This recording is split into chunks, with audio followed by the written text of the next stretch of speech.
திருச்செந்தூர் பாலக்காடு விரைவு ரயில் செய்துங்கநல்லூர் ரயில் நிலையத்தில் நின்று செல்ல வலியுறுத்தி அப்பகுதி வியாபாரிகள் நூதன போராட்டத்தை முன்னெடுத்தனர். தூத்துக்குடி மாவட்டம் திருச்செந்தூரிலிருந்து பாலக்காட்டிற்கு விரைவு ரயில் இயக்கப்பட்டு வருகிறது. கொரோனா காலத்திற்கு பின் இந்த ரயில் ஸ்ரீவைகுண்டம், தாதன்குளம் மற்றும் செய்துங்கநல்லூர் ரயில் நிலையத்தில் நிற்காது என ரயில்வே துறை அறிவித்தது. இதனால் அந்த ரயிலில் அடிக்கடி பயணம் செய்யும் வியாபாரிகளும் பொதுமக்களும் அதிர்ச்சி அடைந்தனர். அண்மையில் பெய்த கனமழையின் போது வெள்ளம் காரணமாக ஸ்ரீவைகுண்டம் ரயில் நிலையத்தில் நிறுத்தப்பட்ட செந்தூர் எக்ஸ்பிரஸ் ரயில் பயணிகளை உள்ளூர் மக்கள் பாதுகாத்தனர். இதற்காக ஸ்ரீவைகுண்டம் ரயில் நிலையத்தில் மட்டும் பாலக்காடு விரைவு ரயில் நின்று செல்லும் என அறிவிக்கப்பட்டது. இதனால் அதிருப்தி அடைந்த செய்துங்கநல்லூர் வியாபாரிகளும் பொதுமக்களும் தங்கள் ஊர் ரயில் நிலையத்திலும் விரைவு ரயிலை நிறுத்திச் செல்ல வேண்டும் என வலியுறுத்தியுள்ளனர். இதற்காக 500 அஞ்சல் அட்டைகளை அஞ்சல் பெட்டியில் செலுத்தி நூதன போராட்டத்தில் ஈடுபட்டனர்.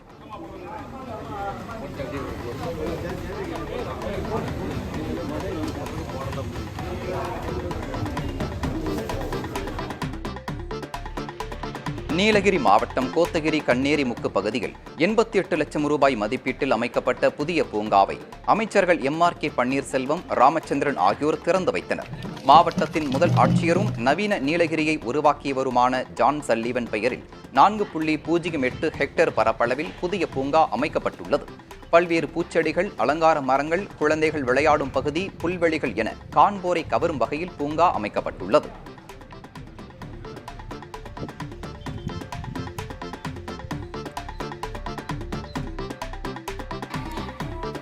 விருதுநகர் மாவட்டம் ராஜபாளையம் அருகே செயல்பட்டு வரும் அரசு உதவி பெறும் பள்ளியை முடக்க கல்வித்துறை அதிகாரிகள் முயன்று வருவதாக குற்றச்சாட்டு எழுந்துள்ளது.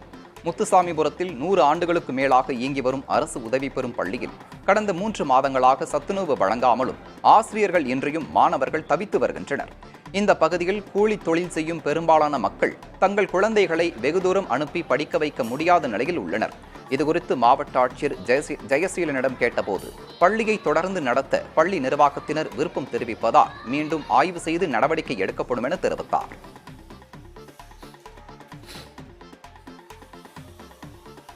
4வது படிக்காங்க. ஆனால் இங்கே 16 பிள்ளைங்க படிக்கிறாங்க சார். 3 மாசமாக டீச்சர் வரல, மதிய உணவு கொடுக்கல, பிள்ளைங்களுக்கு டீச்சரே இல்லாமல் ரொம்ப கஷ்டப்பட்டுட்டு இருக்காங்க சார். 3 மாசமும் டீச்சரே இல்லாமல் இருக்காங்க. இதை பற்றி நாங்கள் போய் கலெக்டர் ஆஃபீஸு எல்லாத்துலேயும் போய் நிறைய டைம் 3 டைம் 4 டைம் போய் மனு கொடுத்துட்டு வந்துட்டோம் சார். அங்கே கலெக்டர் சார் பார்த்துட்டு வந்தோம். சார் நடவடிக்கை எடுப்போமா அப்படின்னு சொன்னாங்க. ஆனால் அதிலிருந்து இன்னும் ஒரு நடவடிக்கை கூட எடுக்கவே இல்லைங்க சார். ராமநாதபுரம் அருகே ரேஷன் அரிசியை கடத்திச் சென்ற லாரி ஓட்டுநர் கைது செய்யப்பட்டார். 2 லாரிகள் பறிமுதல் செய்யப்பட்ட நிலையில் தலைமறைவாக உள்ள 3 பேரை காவல்துறையினர் தேடி வருகின்றனர். 21 ரயில் பெட்டிகள் மூலம் 26,344 டன் அரிசி கடந்த மாதம் 30ஆம் தேதி ஆந்திராவிலிருந்து ராமநாதபுரத்திற்கு கொண்டு வரப்பட்டது. இவற்றை லாரிகளில் ஏற்றி நுகர்பொருள் வாணிப கிடங்குகளுக்கு எடை போட்டு எடுத்துச் செல்ல முயன்றபோது மின்தடை ஏற்பட்டது. இதனால் 10 லாரிகளில் ஏற்றிய அரிசி லோடு எடை போட முடியாமல் ரயில் நிலையத்தில் நிறுத்தப்பட்டன. இதில் 2 லாரிகளில் இருந்த 50 டன் அரிசி கடத்திச் செல்லப்பட்டது குறித்து ஒப்பந்ததாரர் புகார் அளித்தார். அதன் அடிப்படையில் லாரி ஓட்டுநர் சண்முக சுந்தரம் கைது செய்யப்பட்டார். 2 லோடு ரேஷன் அரிசியை புதுவையல் பகுதியில் உள்ள குடோனில் இறக்கிவிட்டு லாரியை தூத்துக்குடிக்கு எடுத்துச் சென்றது அவரிடம் நடத்திய விசாரணையில் தெரியவந்தது. கிருஷ்ணகிரி அருகே ராஜாஜி நகரில் உள்ள அரசு ஆதி திராவிடர் மற்றும் பழங்குடியினர் நல மாணவ மாணவியர் விடுதிகளை அமைச்சர் கயல்விழி ஆய்வு செய்தார். மாணவிகளின் வருகை பதிவேடுகள் முறையாக பராமரிக்கப்படுகிறதா என்றும் மாணவிகளுக்கு வழங்கப்படும் உணவுகளின் தரம் குறித்தும் அமைச்சர் ஆய்வு மேற்கொண்டார். விடுதியில் உணவை தரமாக வழங்க வேண்டும் என்றும் விடுதியை சுத்தமாக பராமரிக்க வேண்டும் என்றும் விடுதி காப்பாளரிடம் அமைச்சர் அறிவுறுத்தினார். இதேபோல் தருமபுரி காரிமங்கலம் அரசு கல்லூரி விடுதிகளில் அமைச்சர் கயல்விழி திடீர் ஆய்வு செய்தார். விடுதியில் மாணவர்கள் அறை உள்ளிட்டவற்றை ஆய்வு செய்த அமைச்சர் மாணவர்கள் அறையில் திறந்த நிலையில் இருந்த அலமாரிகளுக்கு பூட்டு வசதி ஏற்படுத்தி தர அறிவுறுத்தினார். மேலும் விடுதி வளாகங்களில் சமையலுக்கு தேவையான காய்கறி செடிகளை வைத்து பராமரிக்கவும் விடுதி காப்பாளருக்கு அமைச்சர் அறிவுறுத்தினார்.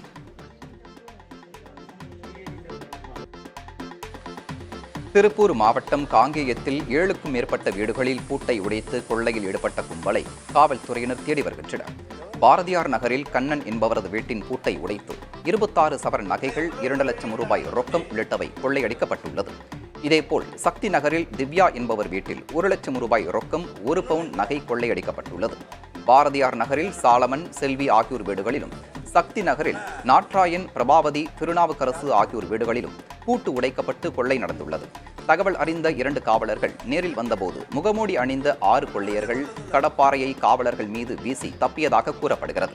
மேலும் அங்குள்ள ஒரு வீட்டின் முன்பு மறைத்து வைத்திருந்த 3க்கும் மேற்பட்ட பைகளை காவல்துறையினர் கைப்பற்றி விசாரணை மேற்கொண்டுள்ளனர்.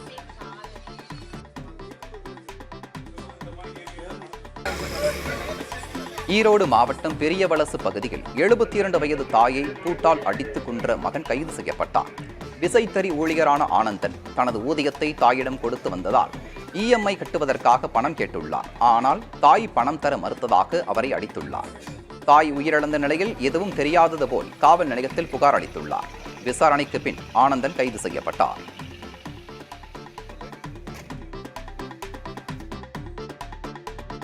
தென்காசியில் கருவாடி என கூறி கேரளாவிற்கு கடத்த முயன்ற 18,000 கிலோ ரேஷன் அரிசி பறிமுதல் செய்யப்பட்டது.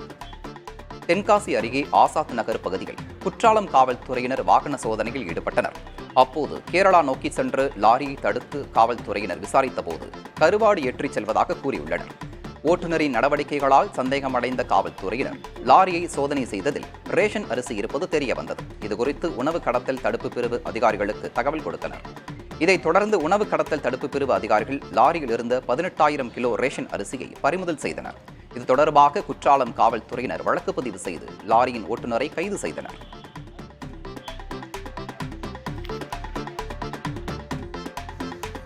நெல்லை மாவட்டத்தில் வெள்ளரிக்காய் விலை வீழ்ச்சியடைந்துள்ளதால் கால்நடைகளுக்கு தீவனமாக விவசாயிகள் அளித்து வருகின்றனர்.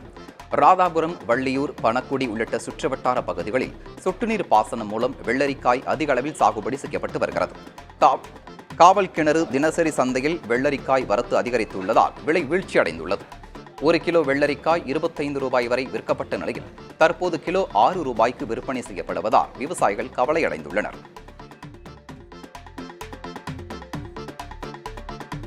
திருப்பூர் மாவட்டம் வெள்ளக்கோவில் நகர் பகுதியில் தங்கள் தொழிலுக்கு இடையூறாக உள்ளவர்கள் மீது நடவடிக்கை கோரி மாவட்ட ஆட்சியர் அலுவலகத்தில் ஆட்டோ ஓட்டுநர்கள் புகார் அளித்தனர். ஆட்டோ நண்பர்கள் சங்கத்தில் இருப்பவர்கள் மட்டுமே நகருக்குள் ஆட்டோ ஓட்ட முடியும் என மிரட்டுவதாக அவர்கள் குற்றம் சாட்டியுள்ளனர்.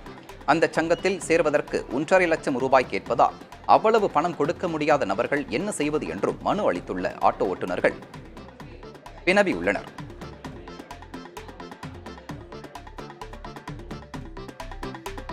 ஈரோடு மாவட்டம் அந்தியூர் அருகே வனப்பகுதியிலிருந்து மருத்துவமனைக்கு கொண்டு செல்லும் வழியிலேயே மலை கிராமத்தைச் சேர்ந்த பெண்ணுக்கு குழந்தை பிறந்தது. வெள்ளிமலை பகுதியில் வசித்து வரும் சிவம்மா என்பவருக்கு பிரசவ வலி ஏற்பட்டுள்ளது. இதனைத் தொடர்ந்து மருத்துவமனைக்கு அழைத்து சென்றபோது பிரசவ வலி அதிகரித்துள்ளது. இதையடுத்து அவசரகால மருத்துவ நிபுணர் சதீஷ் உதவியுடன் சிவம்மாவுக்கு ஆண் குழந்தை பிறந்தது. தாய், சேய் இருவரும் நலமாக உள்ள நிலையில் அவர்கள் மருத்துவமனையில் அனுமதிக்கப்பட்டனர்.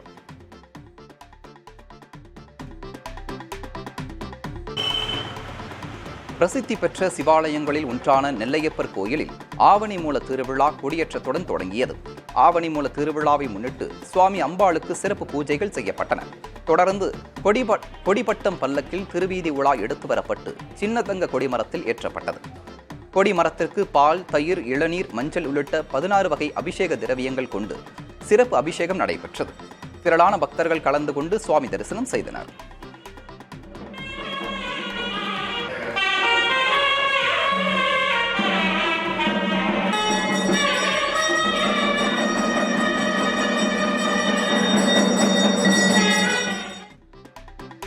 கள்ளக்குறிச்சி மாவட்டம் சங்கராபுரம் அருகே மகாநாட்டு மாரியம்மன் கோயில் தேர் திருவிழா 12 ஆண்டுகளுக்கு பிறகு வெகு விமர்சையாக நடைபெற்றது.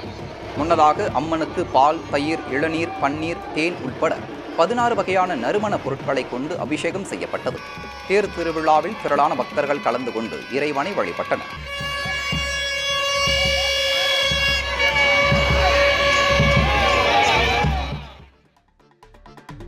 சிவகங்கை மாவட்டம் திருப்பத்தூர் அருகே பிள்ளையார்பட்டியில் விநாயகர் கோயில் வெள்ளி ரத வீதி உலா நடைபெற்றது. பிள்ளையார்பட்டி விநாயகர் கோயிலில் விநாயகர் சதுர்த்தி விழா நடைபெற்று வருகிறது. இதில் 5ஆம் நாள் விழாவாக நடைபெற்ற வெள்ளி ரத வீதி உலா நிகழ்ச்சியில் உற்சவமூர்த்தி விநாயகர் வெள்ளி பல்லக்கில் எழுந்தருளி கோயிலை சுற்றி வலம் வந்தார்.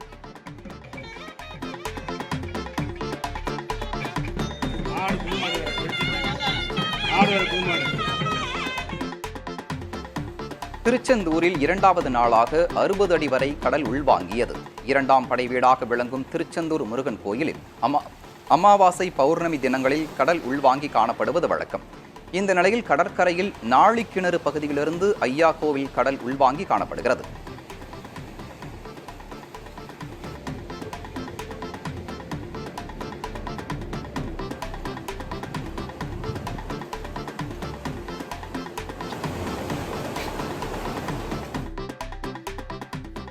ஆழ்கடலுக்கு மீன்பிடிக்கச் சென்றபோது கடலில் தவறி விழுந்த கன்னியாகுமரி மாவட்டம் மீனவரை தேடி வருகின்றனர்.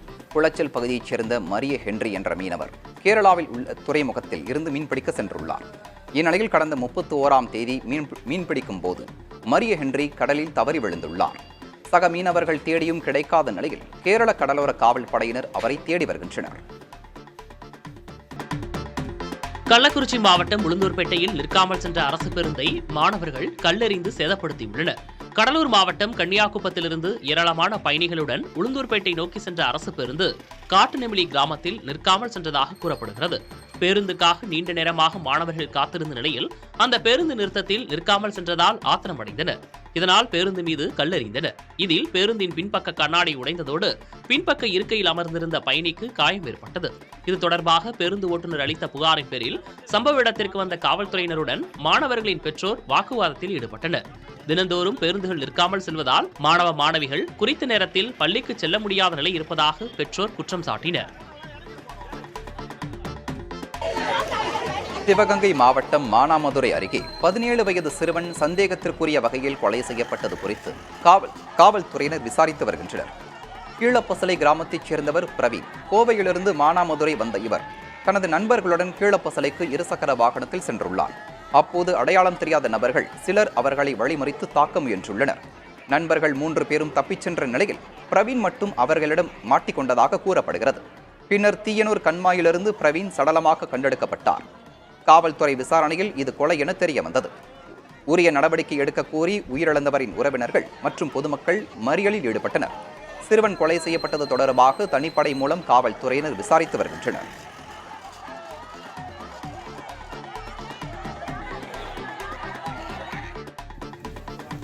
திண்டுக்கல் மாவட்டம் பழனி அருகே பழுதடைந்த தண்ணீர் தொட்டியை இடித்து அகற்றும் போது திடீரென இடிபாடுகள் மேலே விழுந்ததில் தொழிலாளி ஒருவர் உயிரிழந்தார்.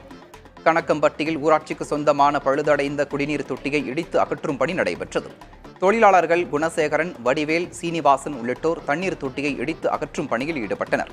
தண்ணீர் தொட்டி மேலே இருந்து மூடியை இடித்து அகற்றும் போது திடீரென மூடி உடைந்து தொழிலாளர்கள் மீது விழுந்துள்ளது. இதில் இடிபாடுகளில் சிக்கி தொழிலாளி சீனிவாசன் உயிரிழந்தார். தொழிலாளர்கள் குணசேகரன், வடிவேல் ஆகியோர் படுகாயமடைந்தனர்.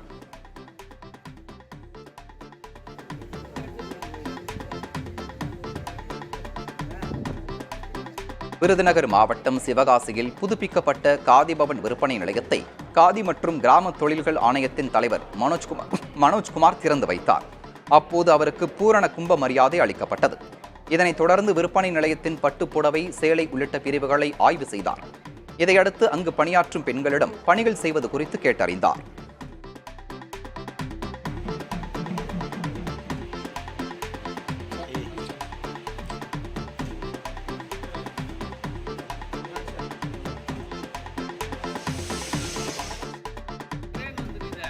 கள்ளக்குறிச்சி மாவட்டம் உளுந்தூர்பேட்டை அருகே பார்சல் பொருட்களை ஏற்றி சென்ற அஞ்சல் துறைக்கு சொந்தமான ஈச்சர் லாரி சாலையோரம் இருந்த பாலத்தின் தடுப்பு கட்டையில் மோதி விபத்துக்குள்ளானது.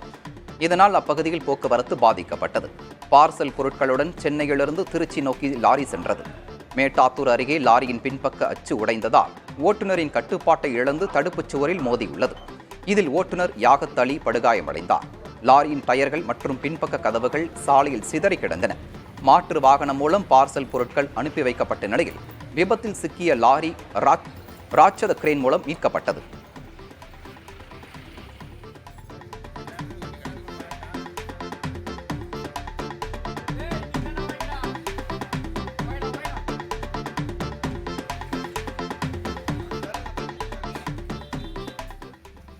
திருவள்ளூர் மாவட்டம் திருத்தணியில் நகை கடைகளுக்கு முன்பு கூடுதல் கண்காணிப்பு கேமராக்களை பொருத்துமாறு காவல்துறையினர் அறிவுறுத்தியுள்ளனர். கடந்த சனிக்கிழமை அன்று நகைக்கடை ஒன்றின் பூட்டு உடைக்கப்பட்டு நகைகள் கொள்ளையடிக்கப்பட்டன. இதன் காரணமாக நகை கடைகள் மற்றும் நகை அடகு கடைகளின் பாதுகாப்பு குறித்து நகைக்கடை உரிமையாளர்களுடன் ஆலோசனை கூட்டம் நடைபெற்றது. அதில் நகை கடைகளுக்கு முன்பு கூடுதலாக 2 கண்காணிப்பு கேமராக்களை பொருத்தவும், கண்காணிப்பு கேமராக்களின் இணைப்புகள் அனைத்தும் காவல்துறை கட்டுப்பாட்டு அறைக்கு கொண்டு வர வேண்டும் எனவும் காவல் ஆய்வாளர் மதியரசன் அறிவுறுத்தினார்.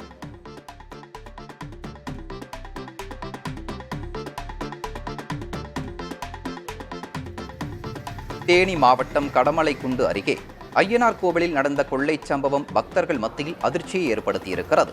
ஐயனார்புரம் கிராமத்தின் மலை அடிவாரத்தில் அமைந்துள்ள ஐயனார் கோயிலில் இரவு நேரத்தில் நுழைந்த கொள்ளையர்கள் நேர்த்திக்கடனாக பக்தர்கள் மரத்தில் கட்டி வைத்திருந்த 50 கிலோ எடையுள்ள வெண்கல மணிகள் மற்றும் உண்டியல் பணத்தையும் திருடி சென்றுள்ளனர். மேலும் கோயிலின் அருகில் இருக்கும் 3 பெட்டி கடைகளின் பூட்டையும் உடைத்து உணவுப் பொருட்களையும் திருடி சென்றுள்ளனர். இதுகுறித்து அப்பகுதி மக்கள் புகார் அளித்த நிலையில் காவல்துறை விசாரித்து வருகிறது.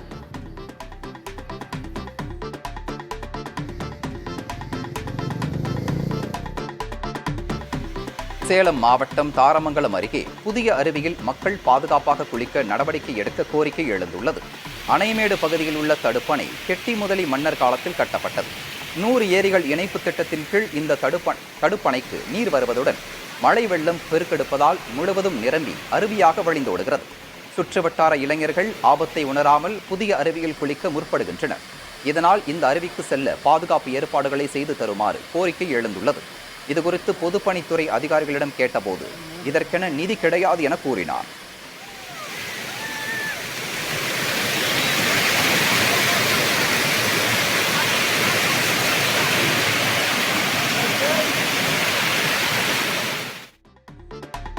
நீலகிரி மாவட்டம் குன்னூர் கோத்தகிரி பகுதியில் வனவிலங்குகளை வேட்டையாட பயன்படுத்தப்படும் அவுட்டுக்காய் என்று அழைக்கப்படும் நாட்டு வெடிகள் பதுக்கி வைக்கப்பட்டுள்ளதா என மோப்பநாய் உதவியுடன் வனத்துறையினர் தேடுதல் வேட்டையில் ஈடுபட்டனர். குன்னூர் கோத்தகிரி பகுதியில் அண்மை காலமாக காட்டெருமை, கடமான், காட்டுப்பன்றி உள்ளிட்ட வனவிலங்குகள் நாட்டு வெடிகள் மூலம் வேட்டையாடப்படுவது அதிகரித்துள்ளது. கடந்த ஒரு வாரத்தில் மட்டும் வனவிலங்குகளை வேட்டையாடியதாக 17 பேர் கைது செய்யப்பட்டனர். இதையடுத்து எஸ்டேட் பகுதிகள் மற்றும் ஊருக்கு ஒதுக்குப்புறமாக இருக்கும் சந்தேகப்படும்படியான பகுதிகளில் நாட்டு வெடிகள் பதுக்கி வைக்கப்பட்டுள்ளதா என வனத்துறையினர் தேடுதல் நடவடிக்கையில் ஈடுபட்டனர்.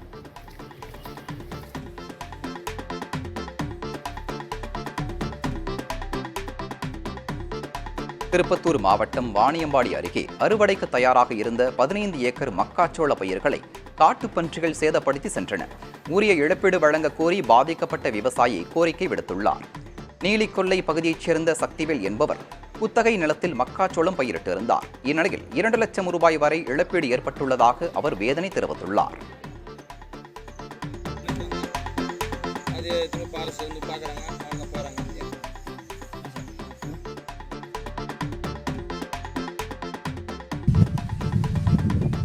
திண்டுக்கல் மாவட்டம் கொடைக்கானலுக்கு செல்ல மாற்றுச்சாலை அமைப்பதற்கான ஆய்வுப் பணிகள் நடைபெற்று வருகின்றன.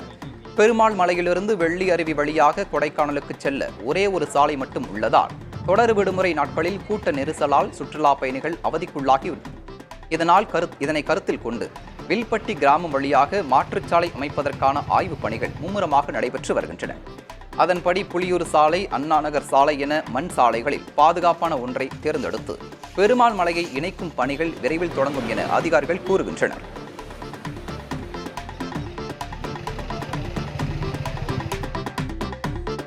கிருஷ்ணகிரி மாவட்டம் புலியூர் ஏரிக்கரை அருகே தடுப்பு கம்பி அமைத்து விவசாய நிலத்திற்கு செல்லும் வழி அடைக்கப்பட்டிருப்பதால் விவசாயம் செய்ய முடியாமல் அப்பகுதியினர் தவித்து வருகின்றனர். புலியூர் கிராமத்தில் உள்ள ஜம்பு ஏரியின் பின்பகுதியில் 10க்கும் மேற்பட்ட விவசாயிகள் விவசாயம் செய்து வருகின்றனர்.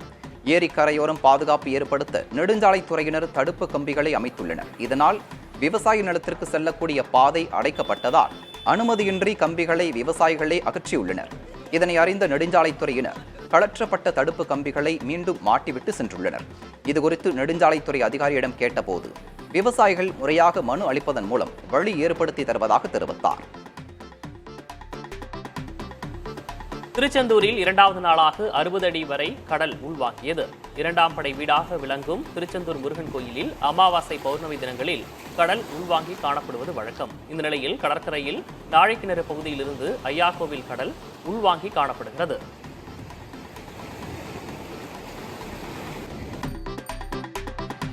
சிவகங்கை மாவட்டம் திருப்பத்தூர் அருகே பிள்ளையார்பட்டியில் விநாயகர் கோயில் வெள்ளி ரத வீதி உலா நடைபெற்றது. பிள்ளையார்பட்டி விநாயகர் கோயிலில் விநாயகர் சதுர்த்தி விழா நடைபெற்று வருகிறது. இதில் 5ஆம் நாள் விழாவாக நடைபெற்ற வெள்ளி ரத வீதி உலா நிகழ்ச்சியில் உற்சவமூர்த்தி விநாயகர் வெள்ளி பல்லக்கில் எழுந்தருளி கோயிலை சுற்றி வலம் வந்தார். ஆழ்கடலுக்கு மீன்பிடிக்க சென்றபோது கடலில் தவறி விழுந்த கன்னியாகுமரி மாவட்ட மீனவரை தேடி வருகின்றனர். குளச்சல் பகுதியைச் சேர்ந்த மரிய ஹென்றி என்ற மீனவர் கேரளாவில் உள்ள துறைமுகத்திலிருந்து மீன்பிடிக்க சென்றுள்ளார். இந்நிலையில் கடந்த 31ஆம் தேதி மீன்பிடிக்கும் போது மரிய ஹென்றி கடலில் தவறி விழுந்துள்ளார். சக மீனவர்கள் தேடியும் கிடைக்காத நிலையில் கேரள கடலோர காவல்படையினர் அவரை தேடி வருகின்றனர்.